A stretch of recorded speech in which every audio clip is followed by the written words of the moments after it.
Hailey Bieber just sold Rhode, her skincare and beauty brand, to ELF for $1 billion. Dang girl, I hope you got a prenup. The crazy thing is, she only launched it 3 short years ago, which is like half the age of my YouTube channel. Now, I know what you're thinking. You're thinking, yeah, well, Alex, it's Hailey freaking Bieber. She has the fame, the funds, and the followers that is not realistic for the average business owner. And you would be absolutely right. Obviously, being famous is a perk, but that doesn't mean that we can't learn a thing or two from this $1 billion deal. From the branding to the product strategy, the partnerships, and the launch timing, there is a lot more going on than just celebrity authority. So what did Hailey and her team do right? Because yes, I am aware fully that she did not do this alone, but it is her brand. And as marketers and business owners, we can take a page from her playbook. So let's break it down.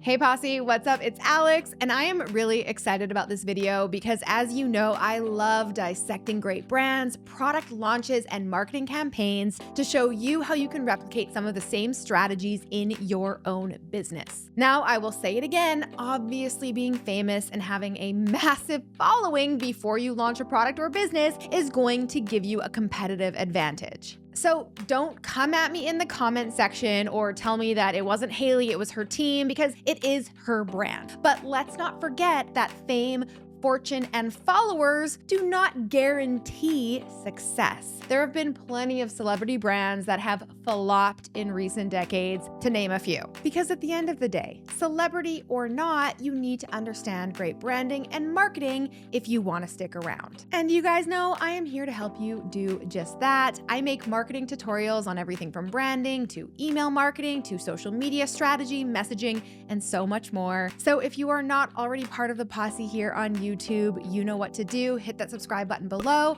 and ring that bell to be notified when my next video goes live. And now to the good stuff. What did Hailey Bieber do right when she created and launched Rhode? And more importantly, what strategies can you adapt in your own business and marketing? Let's start with the first and probably most important move she made. Number 1, sell an identity, not a product. Rhode isn't just a skincare line. Rhode sells a feeling, a lifestyle, a whole ass identity. You are not just buying a serum, you are buying the clean girl aesthetic. That dewy, minimal, effortless, cool girl with the glow energy. Yes, you're that kind of girl that looks like you drink 3 liters of water a day and sleep 8 hours every single night. The term glazed donut skin went viral in 2021 because of Hailey. And yes, you heard it, she's also started the glazed donut nail trend too. In an interview with Vogue, she literally said, "I want skin that looks like you want to take a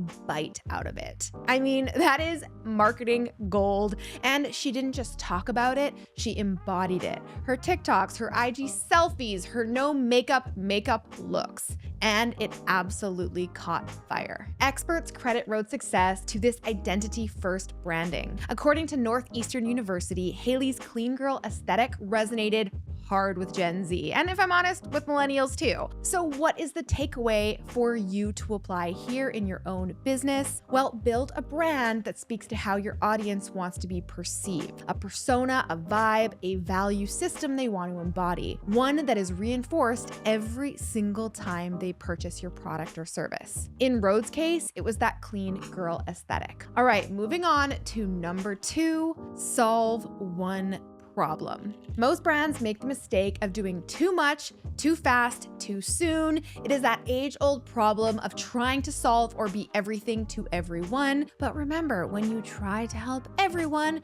you end up helping no one. This is marketing 101. Doing it all is simply not very memorable. But having a very specific brand promise, like dewy, delicious skin and a nourished skin barrier, I mean, that's memorable.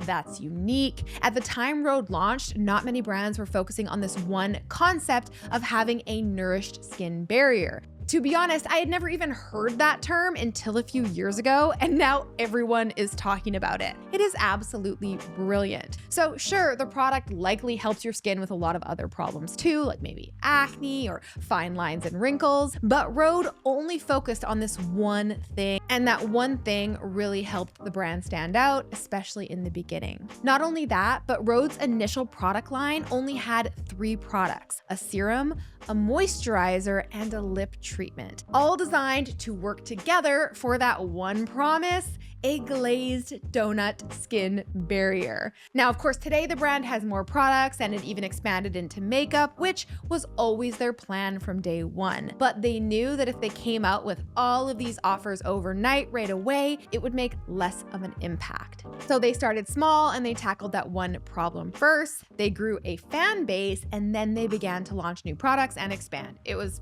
absolutely genius if you ask me, and that is exactly the lesson that we marketers and business owners can take away here. I know you want to do a lot, but don't try to be everything to everyone, especially in the beginning. Start with one hero product or offer that solves one clear problem for one clear avatar. Let simplicity be your strategy. Pretty refreshing, right? All right, next up is number 3, anticipation, scarcity, and exclusivity. Yeah, it's a 3-in-1 here, and here is where the marketing nerd in me gets super excited. When Rhode was ready to roll out new product lines, they were super strategic about it. They didn't just launch and hope for the best. They built serious anticipation, did exclusive brand collabs, and released limited drops of their new products, like the Strawberry Girl Summer campaign that they did with Krispy Kreme. And this was a collab that was actually secured before the brand even launched. And months before announcing the collab and the drop of her new lip treatment,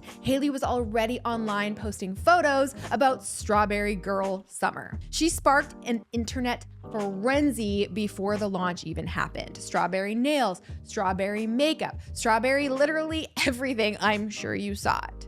And this well thought out and carefully planned launch strategy wasn't exclusive to just Strawberry Summer. Hailey dropped hints like this for nearly every single one of her product launches. In honor of her birthday, she launched a limited edition vanilla cake peptide lip treatment. Or what about the limited edition launch of her cinnamon roll lip treatment? Each new release built up serious, and I mean serious, anticipation long before anyone could even buy anything, so that when they did drop, well, it's safe to say people really wanted it. Clean girls were flooding into Sephora like the walking freaking dead.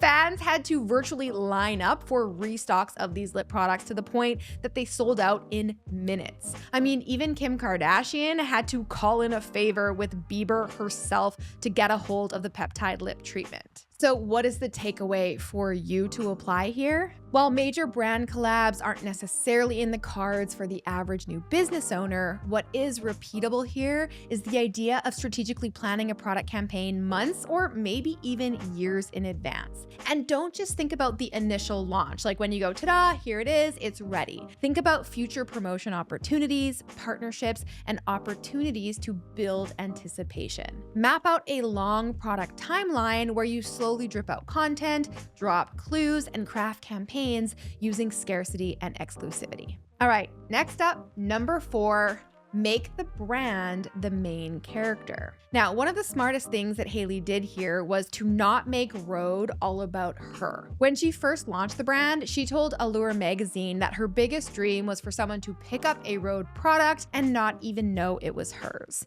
Now, why do you think that would be if it was in fact her fame and her following that allowed her to make such a big impact right away? Simple. She knew that if Rhode was ever going to grow beyond just another celebrity brand, it had to stand on its own. It couldn't just be Hailey's skincare line. It had to become a brand that people trusted, loved, and shared regardless of who was behind it.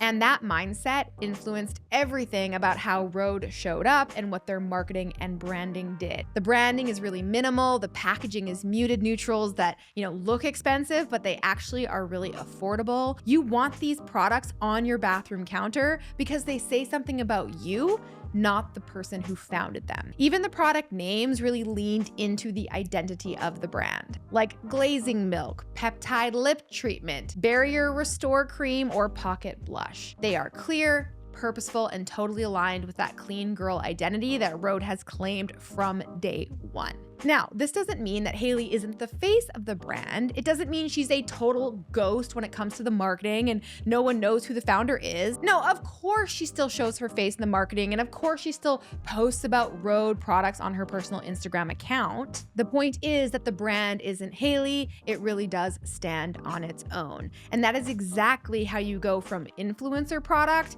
to a billion-dollar brand. Now, and this is really important, this isn't something that every single business can or should try to replicate. If you're a freelancer or a one-person show as a service provider, your brand probably is and should be you. Your personality is your brand's personality. And that is not a bad thing. There is a really big difference here between building a personal brand versus building a product brand. So this tip involves a bit of nuance. And if you need help building your personal brand, check out this video right here. I will link to that in the description box below.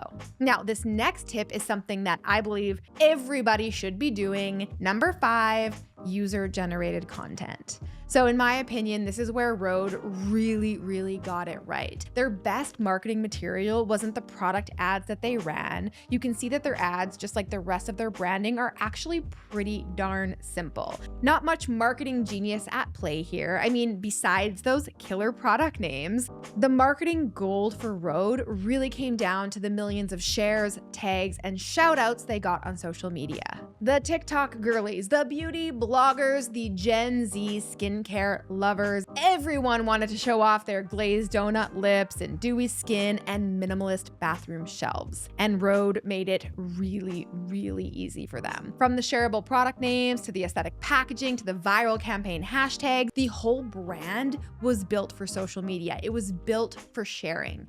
And clean girls wanted to share it. Why? Because every time they shared, it reinforced their sense of self-identity. User-generated content like this creates way more brand trust than brand advertising ever will, because people trust people more than they trust brands. So what is the takeaway for you to apply here in your own business? Make your brand shareable. Give your customers a reason to post about you, your product or service, not just to use it. Make your customers the hero of your brand, the character in their own story, not just your product. And remember, people are never going to want to share your ad. I mean, we don't share ads, but we do want to show off something that makes us look good or feel good and reinforces how we see ourselves and how we want other people to see us. Again, this all comes back to helping your customers step into the identity they desire and then making it easy for them to show off that identity to the world. So did Hailey's famous husband, modeling career, and large social following help establish her brand? Sure it did. I am not arguing with that, but that is not the whole story. Rhode's marketing was smart, simple, and strategic. They made a lot of great decisions that you can absolutely replicate in your own marketing initiatives. So give me a thumbs up below if you enjoyed this video and got a thing or two out of it. And if you love branding breakdowns like this, make sure you comment below and let me know which brands I should do next. And make sure you check out this video where I analyze the absolute hold that Taylor Swift has had on pop culture and everything she has done right. I will see you next week with a brand new video. Until then, I'm Alex. Ciao for now. All right, guys, if you enjoyed that video, make sure to check out the next one from me right here. And you can click right here to get a free gift. Taylor Swift. Whether you love her or hate her or are completely indifferent to her, there can be no denying the impact and influence that she's had on our culture, the economy, and even politics. She's won 14 Grammys, holds the record for the most albums to debut at #1 consecutively.